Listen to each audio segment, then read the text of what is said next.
আমি তাসনিয়া রহমান, ক্লাস 9-এ পড়ি। দেখতে খারাপ না, 5 ফুট লম্বা, উজ্জ্বল ফর্সা, গোলগাল।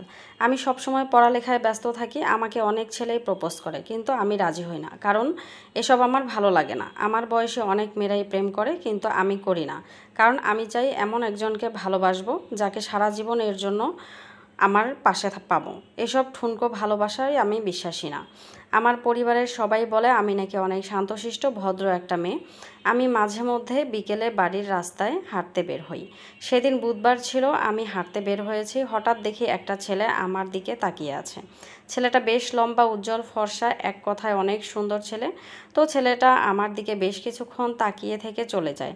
তাকে আমি কখনো আমাদের এলাকায় দেখিনি, ওই দিন প্রথম দেখেছিলাম। তো সেদিনের মতো আমি বাসায় চলে আসি, কিন্তু বাসায় আসার পর থেকেই আমি অন্যমনস্ক হয়ে যাই। সারাক্ষণ শুধু ওই ছেলেটার দিকেই আমার মাথা, ওই ছেলেটার কথাই আমি চিন্তা করি।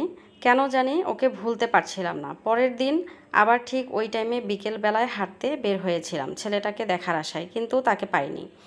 অনেক অপেক্ষা করেছি, কিন্তু সে আসেনি। এভাবে 4 দিন অপেক্ষা করলাম, সে আসেনি। কিন্তু আমার মন মানত না।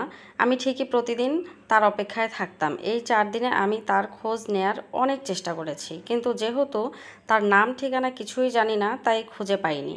এভাবে 5 নাম্বার দিন অর্থাৎ সোমবার সে আসলো, কিন্তু সে একটা গাড়িতে, মানে কারে ছিল। সে খুব ধীরে ধীরে গাড়ি চালাচ্ছিল আর আমাকে দেখছিল, কিন্তু সে কথা বলেনি, আমিও কথা বলিনি। এরপর সে চলে যায়। এরপর 2 দিন হয়ে গেল, সে আর আসে না। আমি তাকে ভালোবেসে ফেলেছি। এখন আমার কি করা উচিত? এটা হয়তো আমার আবেগ, কিন্তু আমি নিজেকে সেটা বিশ্বাস করাতে পারি না। তাকে দেখার পর থেকে আমার পড়াশোনায় মন বসে না। তাকে দেখলে মনটা খুব খুশি হয়ে থাকে, কিন্তু তাকে না দেখলে খুব কান্না পায়। আমি একটা শিক্ষিত ভদ্র পরিবারের মেয়ে। আমার পরিবার খুব বেশি ধার্মিক না হলেও অনেক শালীন, তাই ভয়ে ব্যাপারটা কারোর সাথে শেয়ার করতেও পারছি না। সামনে আমার বার্ষিক পরীক্ষা, পড়াশোনাও মন বসে না। এখন আমি কি করব? এই গল্পটি এই আপুটা আমাকে ইনবক্সে লিখেছে আমার পেজে শেয়ার করার জন্য।